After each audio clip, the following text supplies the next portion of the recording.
Hey everyone, I am Pradeep and once again welcome back to my YouTube channel.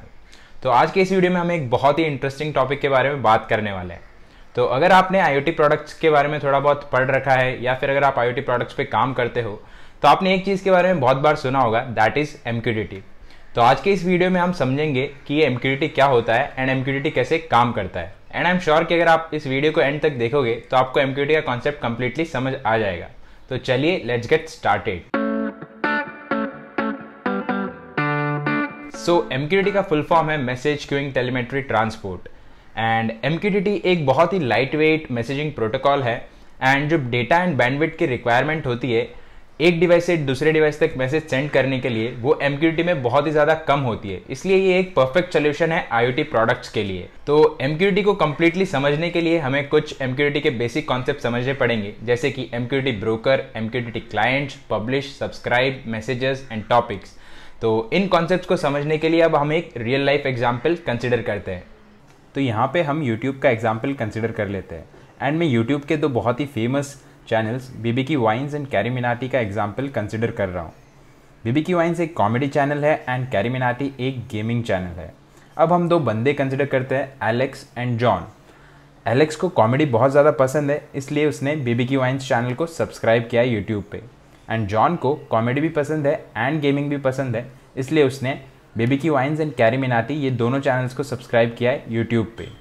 तो अब जब भी BBQ wines के चैनल पे कोई वीडियो पोस्ट होता है तो उसका notification YouTube Alex and John दोनों को ही भेजता है, क्योंकि दोनों ने ही BBQ वाइन्स चैनल को सब्सक्राइब कर रखा है। एंड जब कैरी मिनाटी वाले चैनल से कोई वीडियो पोस्ट होता है यूट्यूब पे तो उसका नोटिफिकेशन यूट्यूब सिर्फ जॉन को सेंड करता है, क्योंकि सिर्फ जॉन ने ही कैरी मिनाटी चैनल को सब्सक्राइब कर रखा है।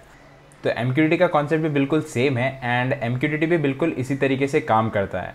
तो यहाँ पे जैसे YouTube एक सेंट्रल एंटिटी है, वैसे वहाँ पे भी एक सेंट्रल एंटिटी होती है जिसे कहा जाता है MQTT ब्रोकर। एंड यहाँ पे जैसे कंटेंट क्रिएटर्स एंड व्यूअर्स के बीच में इंटरेक्शन होता है, वीडियोस एंड कमेंट शेयर होते हैं, तो वैसे ही MQTT में MQTT क्लाइंट्स के बीच में मैसेजेस शेयर होते हैं with help of MQTT broker. तो YouTube में जैसे चैनल नेम के हेल्प से कोई भी व्यूअर आइडेंटिफाई कर पाता है कि कोई पर्टिकुलर वीडियो कौन से चैनल का है, तो बिल्कुल उसी तरीके से MQTT में भी कोई मैसेज कौन से क्लाइंट से आ रहा है, इस चीज़ को आइडेंटिफाई करने के लिए टॉपिक्स का यूज़ होता है। तो अब आई गेस इस एग्जाम्पल की वजह से आपको MQTT broker, MQTT clients, messages, topics, publish, subscribe का कॉन्सेप्ट आपको समझ आ गया होगा। तो अब इस चीज़ को हम एक IoT के एग्जाम्पल के हेल्प से और अच्छी तरीके से समझते हैं। तो हम यहाँ पे home automation using an MQTT का एग्जाम्पल कंसिडर कर रहे हैं। तो यहाँ पे तीन इंपॉर्टेंट कंपोनेंट्स हैं, एक है स्मार्ट प्लग एंड एक MQTT broker and third one is mobile app. तो इस एप्लीकेशन का ओवरऑल आर्किटेक्चर ऐसा होगा कि ये मोबाइल ऐप कोई मैसेज भेजेगा किसी एक टॉपिक पे ऑन MQTT ब्रोकर, और फिर ये MQTT ब्रोकर टॉपिक नेम के हिसाब से उस मैसेज को रिस्पेक्टिव स्मार्ट प्लग तक भेजेगा। तो यहाँ पे जो ये बल्ब वाला स्मार्ट प्लग है उसने MQTT ब्रोकर पे बल्ब टॉपिक पे सब्सक्राइब किया है, एंड जो ये फ़ैन वाला स्मार्ट प्लग है उसने फ़ैन टॉपिक पे सब्सक्राइब किया है MQTT ब्रोकर पे। तो अब जब भी ये मोबाइल ऐप बल्ब या फ़ैन इन टॉपिक्स पे पब्लिश करता है MQTT ब्रोकर पे, तो MQTT ब्रोकर उस पर्टिकुलर मैसेज को रिस्पेक्टिव स्मार्ट प्लग तक पहुंचा देता है depending on the topic name. अगर बल्ब टॉपिक पे मैसेज आया तो बल्ब वाले स्मार्ट प्लग को मैसेज पहुंचा देगा, एंड अगर फ़ैन टॉपिक पे मैसेज आया तो फिर फ़ैन वाले स्मार्ट प्लग को मैसेज पहुंचा देगा।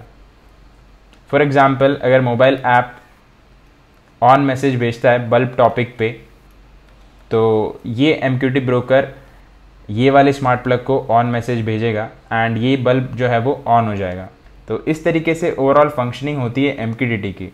एंड ये जो MQTT ब्रोकर है वो सबसे इंपॉर्टेंट पार्ट होता है MQTT के एंटायर आर्किटेक्चर में।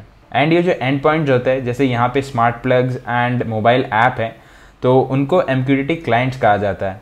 क्योंकि MQTT इतना लाइट वेट है, इसलिए बहुत ही लो प्रोसेसिंग पावर वाले बोर्ड्स जैसे कि ESP के बोर्ड्स, इनको भी आप as a MQTT clients use कर सकते हो। MQTT ब्रोकर्स दो टाइप के होते हैं, that are local and remote.